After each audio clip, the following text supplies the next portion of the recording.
One Punch Man. Yep, a name that's pretty much a lot of people should know about or has heard about at some point or another. Yeah, One Punch Man. The first season, exactly, by Madhouse Studios, is officially going to turn 10 in October of 2025 this year. And I figured to talk about the show and reflect upon it, see how I feel about the show, and to an extent, even cover a little bit of season two, and just get my thoughts and feelings out of the way and what I hope for what season three has to offer.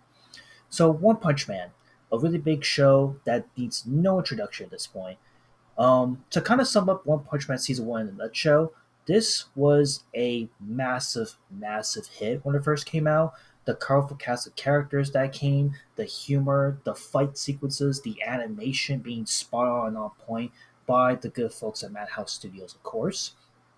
And it's kind of interesting that 10 years later, One Punch Man, the first season at least, has held up so well and is still regarded as one of the best starter animes to really recommend to anyone that wants to get into anime to this day. And it's no surprise to why.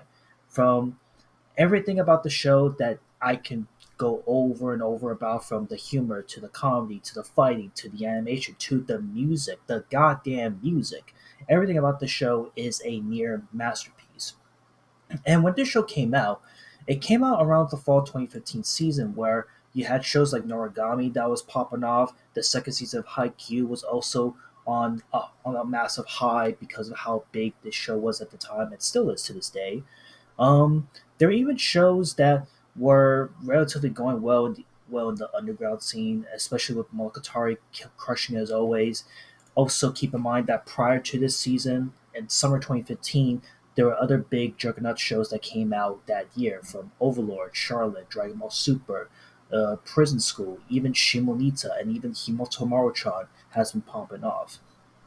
But out of all the shows that came out that year in 2015, if we were to speed run a little bit of all the shows that roughly came out that many of you may have remembered came out 10 years ago, I think we can arguably say that One Punch Man is the biggest show that to this day is become super iconic in the anime world as we know it. And I think that for me and for everyone else, it is no surprise to many that when One Punch Man was then slated for a second season, a lot of people were definitely in a shock and a massive awe when Madhouse could not get the season two rights, if I'm not mistaken. And as a result, One Punch Man Season 2 was greenheaded by JC Staff Studios, which prior to JC Staff Studios' credit, I will admit, they didn't have like a really good track record, you could say. But when they did Season 2, and when they launched One Punch Man Season 2 of the spring of 2019 that year, this show, to this day, has divided so many people in the anime community.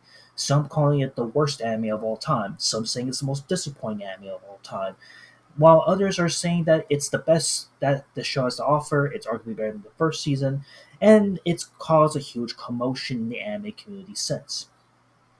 So, for me personally, to this day, I think I'm just gonna cut through the bullshit. Season two of One Punch Man is definitely a huge, huge step down from what season one first left off. But I would argue that season two did have some really good, humorous moments and some really deep and serious, provoking moments that really made you want to like, oh my god, like I actually want to get invested in these characters, from Alexa Garo to God, it's been a while since I remember watching the show. Um, to Fubuki, to Genos, to Tatsumaki to an extent. Um, every character, a lot of the characters that were like background characters in the second season, you were more or less interested in it and invested in it. However, I think the main takeaway as to why season two wasn't doing super well, unlike the first season, was the absence of Saitama being present throughout almost every show or every episode like season one did. Whereas season two, it's like you see Saitama here and there, but he wasn't popping up throughout the entirety of the show. And then, of course, the biggest massive sin when it comes to going from one animation studio to another, the animation. The animation, the fight sequences of the show has dropped significantly in quality, and it really shows. And it's such a shame because again, there are some really good highlighted moments that make it really good, but then there's others like I don't even know what to say, like the infamous centipede scene that kind of reminds me of a really bad show that came out um, roughly a year after this show came out with the Island of Giant Insects quality. Like sometimes you're getting like really bad animation quality that could somehow reach Island of Giant Insects movie type of quality, but not borderline hitting it. But that's that's just the animation complaints I'm talking about. There's also moments where a lot of the fighting, when it comes to the punches, the kicks, you name it, you guessed it, wouldn't really connect or didn't provide a lot of impact. Hell, even because of this, it lacked the story punching potential of showcasing what the show has to offer. And as a result of how much season two was a massive flop, a massive disappointment, everyone has been waiting in all arms for the inevitable season three. And I'm gonna be honest with you, now that we got like the official teaser trailer and we got the poster for season three, I can immediately confirm and punch down the rumors that one, season three is not going to be picked up by Madhouse. It's going to be under JC staff once again. So that's sadly bad news right there. But hey, we got a third season on the way, and it seems like it's going to be adapting arguably the one of the best, most popular arcs in the franchise. If any of y'all have been keeping up with the manga up to this point, so there is potential that season three of One Punch Man will be 20 times better than season two, and the fact that it's going to be coming out at the end of this year of 2025 is pretty crazy.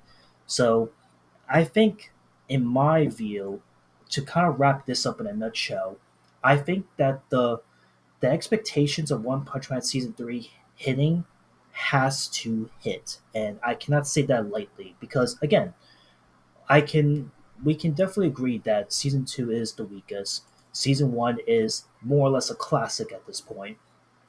And given like the drop in quality, given everything that's happened up to this point with the One Punch Man anime adaptation material, it's really like everything's riding on this show to come out. Like if One Punch Man season three does not slap, it does not hit the same way that it did from season one, or even to an extent season two, because there were moments that I liked season two. I think that this might be the end of the franchise as we know it. Because yes, the manga is still big, it's still popular, people are still talking about it, but I do personally think that if season three does not hit the way that it's supposed to hit, this could really be the end of the One Punch Man franchise as a whole in terms of its anime adaptation. And as a result, I would not be surprised if this show could will end up being forgotten in the existence that it is now. Because like I said, right now, the only reason a lot of people love One Punch Man and do talk about it every so often is mainly because of what Madhouse did 10 years ago. And if JC staff can't get it together and give us a good season three of One Punch Man, I hate to be the bearer of bad news, but this show will be forgotten and lost in time. I mean, take for example, like Quintessential Quintuplets. This show is a show that I kind of always reference when it comes to what to do when you're doing like a anime adaptation and transferring it over to a different studio. So Quintessential Quintuplets essentially was owned by Tezuka Productions at one point.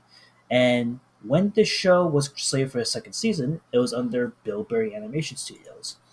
And at first, when people heard about it, people didn't like it. But honestly, after watching the second season of the show, it proved to be super good, really actually 20 times better than the first season from animation and story point wise. And for many, it did produce like one of the best, if not most divisive endings of any romantic slice of life comedy movie that you could ever ask for. So again, going back to One Punch Man though, we're not seeing that here with what happened with Madhouse going to JC staff.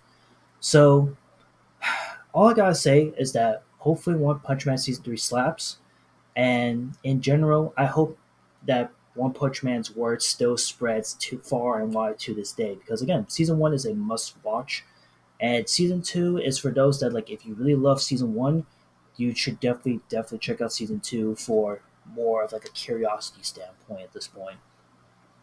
But anyway, I figured to just talk about it because it got me reflecting a little bit about One Punch Man and the inevitable season 3 that's going to eventually drop this year. So yeah, that's about it. I'll see you on the next one. Later.